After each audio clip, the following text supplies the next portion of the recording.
Hello friends, ಎಲ್ಲರಿಗೂ ನಮಸ್ಕಾರ. ನಾನು ನಿಮ್ಮ ರೇಖಾ ಅಡುಗೆ ಚಾನಲ್ಗೆ ಎಲ್ರಿಗೂ ಸ್ವಾಗತ. ಹೊಸದಾಗಿ ನಮ್ಮ ಚಾನಲ್ನ ನೋಡ್ತಾ ಇದ್ದೀರಂದರೆ ಈಗಲೇ ಸಬ್ಸ್ಕ್ರೈಬ್ ಮಾಡ್ಕೊಳ್ಳಿ.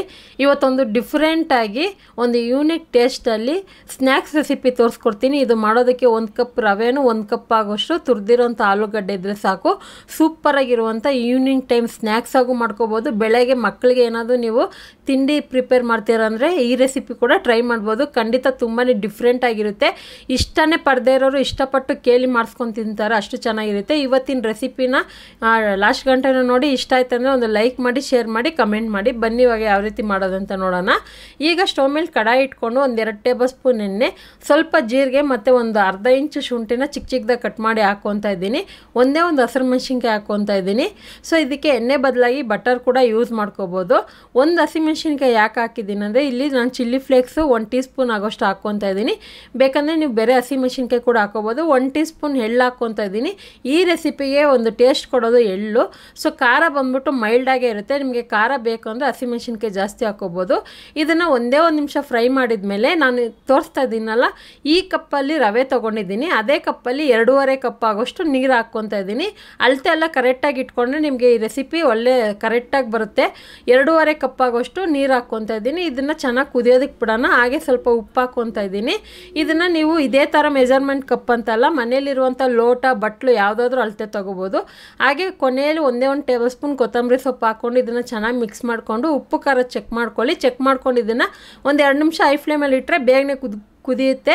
ಸೊ ಯಾಕಂದರೆ ಕಡಿಮೆ ಕ್ವಾಂಟಿಟಿಯಲ್ಲಿ ಮಾಡ್ತಾ ಇರೋದಲ್ವ. ಇವಾಗ ನೋಡ್ತಾ ಇರ್ಬೋದು 2 ಮೀಡಿಯಮ್ ಸೈಜ್ ಆಲೂಗಡ್ಡೆನ ಸಿಪ್ಪೆ ತೆಗೆದು ಚೆನ್ನಾಗಿ ಚಿಕ್ಕ ಹೋಲ್ಸಲ್ಲಿರುವಂಥದ್ರಲ್ಲಿ ತುರಿದಿಟ್ಕೊಂಡಿದ್ದೀನಿ. ಚೆನ್ನಾಗಿ ನೀರಲ್ಲಿ ಒಂದು ಸರಿ ತೊಳೆದ್ಬಿಟ್ಟು ಆನಂತರ ಹಾಕ್ಕೊಳ್ಳಿ. ತುರಿದಿದ ಮೇಲೆ ನೀರಲ್ಲಿ ಹಾಕಿ ತೊಳೆದ್ಬಿಟ್ಟು ಹಾಕೋಬೇಕಾಗುತ್ತೆ. 1 ಕಪ್ ಆಗೋಷ್ಟು ತಗೊಂಡಿದ್ದೀನಿ. ಇಲ್ಲಿ ನಾನು ಚಿರೋಟಿ ರವೆ ಯೂಸ್ ಮಾಡ್ತಾಯಿದ್ದೀನಿ. ನಿಮ್ಮ ಹತ್ರ ಇಲ್ಲ ಅಂದರೆ ನಾರ್ಮಲ್ ಉಪ್ಪಿಟ್ಟು ರವೆ ಕೂಡ ಯೂಸ್ ಮಾಡ್ಕೋಬೋದು. ಇದನ್ನು ಉರಿಬೇಕಂತೇನಿಲ್ಲ, ಅಂದರೆ ಫ್ರೈ ಮಾಡಬೇಕನ್ನೋ ಅವಶ್ಯಕತೆಯೇ ಇಲ್ಲ. ಡೈರೆಕ್ಟಾಗಿ ಹಂಗೆ ಹಸಿ ರವೆನೇ ಹಾಕೋದು. ಸ್ಟವ್ನ ಸಿಮ್ಮಲ್ಲಿ ಇಟ್ಕೊಂಡು ರವೆ ಹಾಕಿ ಕೈ ಬಿಡ್ದಂಗೆ ಗಂಟಾಗ್ದಿರಂಗೆ ಚೆನ್ನಾಗಿ ಈ ಥರ ಮಿಕ್ಸ್ ಮಾಡ್ಕೋಬೇಕು. ಇದು ಪೂರ್ತಿ ಬೆಂದಂಗೆ ಆಗಬೇಕು. ಇವಾಗ ಉಪ್ಪಿಟ್ಟು ಮಾಡ್ತೀರಲ್ಲ ಅದೇ ಥರನೇ ಆಗಬೇಕಿದು. ಚಿರೋಟಿ ರವೆ ಹಾಕೋದ್ರಿಂದ ಜಾಸ್ತಿ ಗಂಟಾಗೋದಿಲ್ಲ. ಅದೇ ಉಪ್ಪಿಟ್ಟು ರವೆ ಹಾಕ್ತೀರಂದರೆ ಒಂದು ಕೈಯಲ್ಲಿ ನೀವು ನಿಧಾನಕ್ಕೆ ರವೆ ಹಾಕ್ಕೊಂಡು ಇನ್ನೊಂದು ಕೈಯಲ್ಲಿ ಸೌಟಿಂದ ತಿರುಗಿಸ್ತಾ ಇದ್ದರೆ ಗಂಟಾಗೋದಿಲ್ಲ. ನೀವು ಆ ಥರನೇ ಮಾಡಿ, ಗಂಟು ಬರೋದಿಲ್ಲ.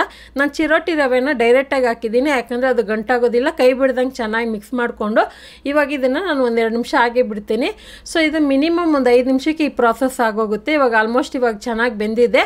ಇದನ್ನು ಬಿಸಿ ಇರೋವಾಗ ಸ್ನ್ಯಾಕ್ಸ್ ಮಾಡೋದಕ್ಕಾಗೋದಿಲ್ಲ. ಒಂದು ಬಟ್ಲಲ್ಲಿ ಹಾಕ್ಬಿಟ್ಟು ತಣ್ಣಗಾಕ್ಬಿಡಿ. ಮಿನಿಮಮ್ ಆದರೂ ಒಂದು 5 ನಿಮಿಷ ತಣ್ಣಗಾಕ್ಬಿಡಿ. ಫ್ಯಾನ್ ಮುಂದೆ ಇಟ್ಟರೆ ಒಂದು 5 ನಿಮಿಷಕ್ಕೆಲ್ಲ ತಣ್ಣಗಾಗುತ್ತೆ. ತಣ್ಣಗಾಗಬೇಕಂದ್ರೆ ಪೂರ್ತಿ ಕಂಪ್ಲೀಟಾಗಿ ತಣ್ಣಗಾಗೋದಲ್ಲ, ನಮ್ಮ ಕೈಗೆ ಬಿಸಿ ತಾಗೋಷ್ಟು ತಣ್ಣಗಾದರೆ ಸಾಕು. ಈಗ ಇದಕ್ಕೆ ಒಂದು 2 ಟೇಬಲ್ ಸ್ಪೂನ್ ಎಣ್ಣೆ ಹಾಕ್ಕೊಂಡು ಚೆನ್ನಾಗಿ ಮಿಕ್ಸ್ ಮಾಡ್ಕೊತೀನಿ. ನಮ್ಮ ಕೈಗೆ ತಾಗೋಷ್ಟು ಬಿಸಿ ಇದ್ದರೆ ಸಾಕು. ಪೂರ್ತಿ ಕಂಪ್ಲೀಟಾಗಿ ಕೂಲ್ ಮಾಡೋಕ್ಕೆ ಹೋಗಬಾರ್ದು. ನಿಮ್ಗೆ ಟೈಮ್ ಇದ್ದರೆ ಬೇಕಂದರೆ ನಿಮಗೆ, ಅಥವಾ ಬಿಸಿಯಾಗಿ ಮಾಡೋದಕ್ಕೆ ಇಷ್ಟ ಇಲ್ಲಾಂದರೆ ಕಂಪ್ಲೀಟಾಗಿ ತಣ್ಣಗೆ ಮಾಡ್ಬೋದು. ಆದರೆ ಶೇಪ್ ಮಾಡೋದಕ್ಕೆ ಬರಬೇಕು. ಪೂರ್ತಿ ತಣ್ಣಗಾಯ್ತಂದರೆ ಮಂದಾಗುತ್ತೆ, ಅಂದರೆ ಗಟ್ಟಿ ಬಂದುಬಿಡುತ್ತೆ. ಅದಕ್ಕೋಸ್ಕರ ಸ್ವಲ್ಪ ಬಿಸಿ ಇರೋವಾಗನೇ ಶೇಪ್ ಮಾಡೋದಕ್ಕೆ ಈಸಿ ಆಗುತ್ತೆ. ಈ ಟಿಪ್ಸ್ ಎಲ್ಲ ನಿಮಗೆ ಯೂಸ್ ಆಗಲಿ ಅಂತಲೇ ನಾನು ಅಡುಗೆ ಮಾಡೋವಾಗ ಹೇಳೋದು. ಇವಾಗ ನಾನು ಮೀಡಿಯಮ್ ಸೈಜಿಗೆ ಒಂದು ಸ್ವಲ್ಪ ಹಿಟ್ಟನ್ನು ತಗೊಂಡು ಈ ಥರ ರೌಂಡಾಗಿ ಮಾಡಿ, ಉದ್ದಿನ ವಡೆ ಇರುತ್ತಲ್ವ ಆ ಆಕಾರದಲ್ಲಿ ಮಾಡಿಕೊಂಡು ಬೆರಳಿಂದ ಸುಮ್ಮನೆ ಡಿಸೈನ್ಗೋಸ್ಕರ ಈ ಥರ ಹೋಲ್ಸ್ ಮಾಡ್ಕೊತಾ ಇದ್ದೀನಿ. ಯಾಕಂದರೆ ಮಧ್ಯದಲ್ಲಿ ಕೂಡ ಬೇಯಬೇಕು, ಅದಕ್ಕೋಸ್ಕರನೇ. ಇದು ಮೇಲೆ ಲೇಯರ್ ಬಂದ್ಬಿಟ್ಟು ಕ್ರಿಸ್ಪಿಯಾಗಿರುತ್ತೆ, ಒಳಗಡೆ ಸಾಫ್ಟಾಗಿರುತ್ತೆ.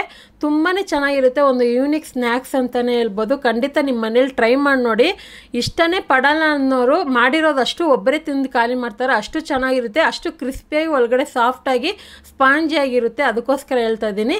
ಇದನ್ನು ಚೆನ್ನಾಗಿ ಕಾದಿರೋ ಅಂಥ ಎಣ್ಣೆನಲ್ಲಿ ಹಾಕ್ಕೊಳ್ಳೋಣ. ಆಲ್ಮೋಸ್ಟ್ ಎಲ್ಲ ಮಾಡಿ ಇಟ್ಕೊಂಡಿದ್ದೆ. ನಾನು ಇದನ್ನು 2 ಬ್ಯಾಚಲ್ಲಿ ಹಾಕ್ಕೊತಾ ಇದ್ದೀನಿ.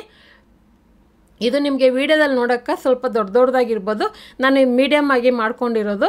ಆಲ್ಮೋಸ್ಟ್ ಇದನ್ನು ಚೆನ್ನಾಗಿ ಇವಾಗ ಉದ್ದಿನ ವಡೆ ಎಲ್ಲ ಫ್ರೈ ಮಾಡ್ತಿರಲ್ಲ, ಅಥವಾ ಸ್ನ್ಯಾಕ್ಸ್ ಎಲ್ಲ ಮಾಡ್ತಿರಲ್ಲ, ಆ ಥರ ಗೋಲ್ಡನ್ ಕಲರ್ ಬರೋವರೆಗೂ, ಚೆನ್ನಾಗಿ ಕ್ರಿಸ್ಪಿಯಾಗಿ ಬರೋವರೆಗೂ, ಎಣ್ಣೆಯಲ್ಲಿ ನೊರೆ ಎಲ್ಲ ಹೋಗೋವರೆಗೂ ಚೆನ್ನಾಗಿ ಫ್ರೈ ಮಾಡಿಕೊಂಡು ಇದನ್ನು ಎತ್ತಿಟ್ಕೊಳ್ಳೋಣ. ಉಳಿದಿರೋದು ಅದೇ ಥರ ಮಾಡ್ಕೊತೀನಿ. ಇದಕ್ಕೆ ನೀವು ಬೇಕಂದರೆ ಟೊಮೊಟೊ ಕೆಚಪ್ ಅಥವಾ ಗ್ರೀನ್ ಚಟ್ನಿ ಏನೇ ಕಾಂಬಿನೇಷನ್ ಇದ್ರೂ ಸೂಪರಾಗಿರುತ್ತೆ. ಖಂಡಿತ ಇವತ್ತು ತೋರಿಸಿರುವಂಥ ಈ ರೆಸಿಪಿನ ನೀವು ಕೂಡ ಮನೇಲಿ ಟ್ರೈ ಮಾಡಿ ನೋಡಿ. ನಿಮ್ಮ ಮನೇಲಿ ಏನಾದರೂ ಈವೆಂಟ್ ಫಂಕ್ಷನ್ ಇದ್ದರೆ ಕೂಡ ನೀವು ಈ ಥರ ಒಂದು ಸರ್ಪ್ರೈಸ್ ಆಗಿ ಮಾಡ್ಬೋದು. ತುಂಬಾ ಚೆನ್ನಾಗಿರುತ್ತೆ. ಇವತ್ತಿನ ರೆಸಿಪಿ ಇಷ್ಟ ಆಯ್ತು ಅಂದರೆ ಲೈಕ್ ಮಾಡಿ, ಶೇರ್ ಮಾಡಿ, ಸಬ್ಸ್ಕ್ರೈಬ್ ಮಾಡ್ಕೊಳ್ಳಿ. ಈ ವಿಡಿಯೋ ನೋಡಿದ್ದಕ್ಕಾಗಿ ಎಲ್ರಿಗೂ ಧನ್ಯವಾದಗಳು. ಟೇಕ್ ಕೇರ್, ಬಾಯ್.